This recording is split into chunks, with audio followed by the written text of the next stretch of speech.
Corona के इस दौर में जब कोरोना बहुत ज़्यादा संवेदनशील है, एक तरफ हम बात करते हैं सोशल डिस्टेंसिंग की और कोरोना से बचने की। मास्क भी होना चाहिए वरना आपका चालान भी होगा, सोशल डिस्टेंसिंग भी होनी चाहिए वरना आपको खतरा हो सकता है। आज जब चुनाव चल रहा है तो मुझे लगता है कि ये सारी चीज़ें कहीं दरनिकाल हो रही हैं, क्योंकि फिलहाल एक मामला मेरे संज्ञान में आया है जहां पे चुनाव होने वाला है और इसी बीच चुनाव की जो तैयारियां हैं उस बीच कई शिक्षकों की या और कई सरकारी विभाग में जो लोग कार्यरत हैं उनकी चुनाव में ड्यूटी लग रही है। उनको अलग अलग दायित्व दिए जाते हैं, किसी को पीठासीन अधिकारी का या किसी को किसी और चीज़ का। तो इसी संदर्भ में आज हमने देखा कि जहां पर यह सारी व्यवस्था चल रही थी कि पीठासीन अधिकारी को जो सामग्री दी जाती है या कुछ और उनकी जो ट्रेनिंग कराई जाती है, तो वहां पे कुछ ऐसा माहौल था कि ऐसा लग रहा था कि जैसे शायद किसी बड़े कार्यक्रम का आयोजन किया होगा या किसी मेले का आयोजन किया होगा इस कोरोना के दौर पर। आइए हम आपको दिखाएंगे कि कैसा दृश्य था।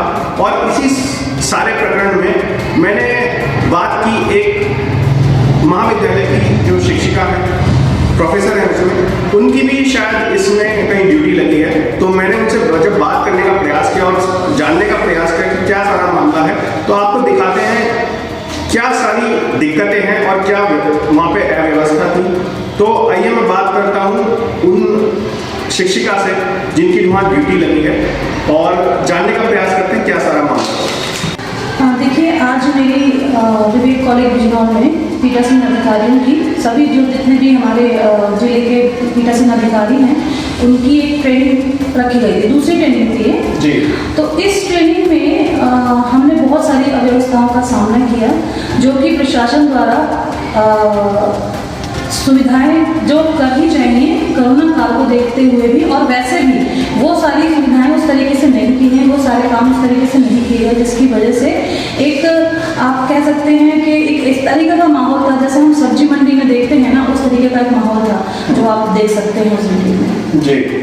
अक्सर चुनावों में ऐसा होता है कि जब चुनाव होते हैं और उनकी ट्रेनिंग होती है तो जो चुनावी जो बस्ता है, जैसे हम चुनावी बस्ता कहते हैं, वो ट्रेनिंग के दौरान दिए जाते हैं और जिस कमरे में जो ट्रेनर होते हैं वो उनको दे देते हैं, जो हम ट्रेनिंग करने के लिए जो भी व्यक्ति आते हैं, पीठासीन हो या P1 P2 जो भी हो।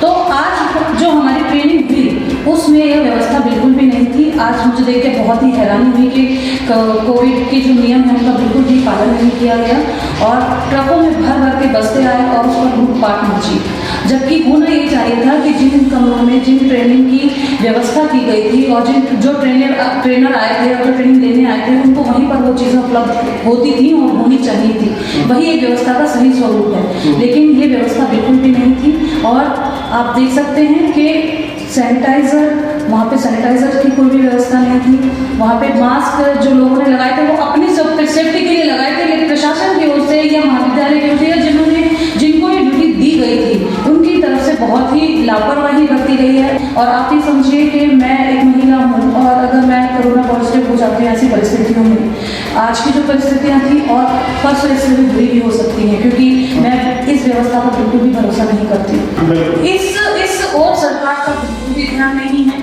चुनाव होने चाहिए, बस वो ये जानती है, बाकी जनता में किस चीज़ का क्या दुष्प्रभाव पड़ेगा, किस तरीके से हम कोरोना को स्प्रेड करते जाएंगे धीरे धीरे, और आने वाले समय में इसको कंट्रोल करना सरकार के लिए बहुत ही मुश्किल होगा। मुझे एक बात और कहनी है कि जैसे चुनाव होते हैं उसमें महिलाओं की ड्यूटी नहीं होनी चाहिए और ख़ास तौर पर पीठासीन की तो बिल्कुल भी नहीं होनी चाहिए, क्योंकि पीठासीन के दायित्व बहुत ज़्यादा गंभीर होते हैं। उनको अपने दायित्वों को निर्वहन करना बहुत इम्पॉर्टेंट होता है और उसके ऊपर ही सारी जिम्मेदारी होती है।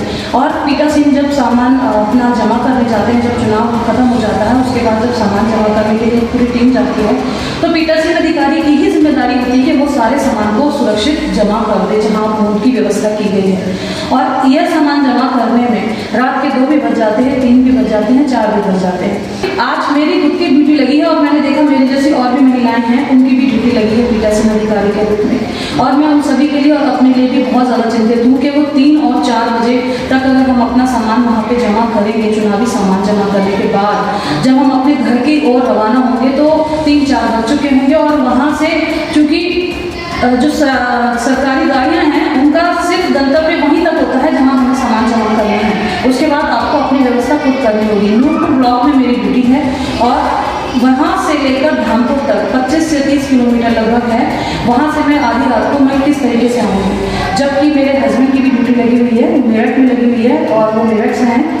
तो ऐसी स्थिति में मैं किस तरीके से अपने घर आऊँगी, और ऐसी परिस्थितियाँ और स्थितियों के साथ भी हैं कि वो इन समस्याओं का सामना करेंगी। साथ में मेरे साथ मेरी ही टीम में एक स्त्री और है जो P4 के रूप में है, जो कि आप समझ लीजिए कि चतुर्थ श्रेणी के कर्मचारी उन ड्यूटी के लिए लगाए जाते हैं। उसमें भी एक महिला की ड्यूटी लगी है जिसकी लगभग 55 होगी, और वह लेडी जो कि जिसका अभी रिसेंट में आंखों का ऑपरेशन भी हुआ है, उसने कोविड की वैक्सीनेशन भी लगाई हुई है, जबकि हिदायत है कि अगर आपने वैक्सीन कराई है तो आपको बाहर भीड़-भाड़ वाली जगह में नहीं जाना। ऐसी स्थिति में उन लोगों की ड्यूटी लगाई गई है। उनको भारी जो हमारी पेटियाँ हैं और जो सामान है P4 को उठाना होता है, वो P4 कैसे उठाएगा जबकि वो महिला है। हालांकि उसकी तरफ से कोई आपत्ति नहीं है, ये मेरी आपत्ति है कि मेरे को ऐसा लगता है कि महिलाओं को चुनाव से दूर ही रखना चाहिए, क्योंकि ये बहुत ज़्यादा रिस्क वाला काम होता है और महिलाओं को अपने घर भी देखना होता है, उनको कोई दोहरी जिम्मेदारी होती है। अब आप सोचिए 18 तारीख को चुनाव में मेरी ड्यूटी सुबह 7 बजे से है और 19 तारीख को 2-3 बज जाएंगे, यानी कि 20 तारीख लग जाएगी। 3 दिन में अपने बच्चों को कहाँ छोड़ूंगी, उनकी कैसे व्यवस्था करूंगी और कैसे और लोग व्यवस्था करेंगे, ये गंभीर विषय। ठीक है, तो देखिए बात की हमने इस सारी व्यवस्था को लेकर कि क्या सारा मामला था, अब हमें पता चला है। तो जहां प्रशासन दावा कर रहा है कि जो चुनाव होंगे वहां पे सोशल डिस्टेंसिंग रखी जाएगी, सैनिटाइजर रखे जाएंगे, मास्क भी लगाना जरूरी होगा, लेकिन जब आज खुद उन अधिकारियों की एक प्रशिक्षण का जो कार्यक्रम था, साथ ही साथ जिसे कहते हैं वो चुनाव की सामग्री, जिसे चुनावी व्यवस्था कहते हैं, उसे ही देने में इतनी अव्यवस्था उत्पन्न हुई, तो आगे शायद चुनाव कैसे करा पाएंगे प्रशासन और वो अधिकारी सब जिन लोगों को पीठासीन अधिकारी बनाया गया है। आज जब उन्हें इतना अव्यवस्था का सामना करना पड़ा है तो क्या हालात होंगे। ये सर्च इंडिया संदेश देना चाहता है जिला प्रशासन को भी, जिले के अधिकारियों को भी और चुनाव अधिकारियों को भी और प्रदेश सरकार को। तो इस तरफ देखना बहुत आवश्यक है जब हम इस समय इतने संवेदनशील और खतरनाक दौर से गुजर रहे हैं। कोरोना किसी को बख्श नहीं रहा। तो आप सभी से निवेदन है, सोशल डिस्टेंसिंग और मास्क अपने आप अपनाएं और सभी को सुरक्षित रखें। धन्यवाद। आपको हमारे द्वारा दी गई जानकारी अच्छी लगी हो, इसे आगे शेयर करें और चैनल को सब्सक्राइब करें। धन्यवाद।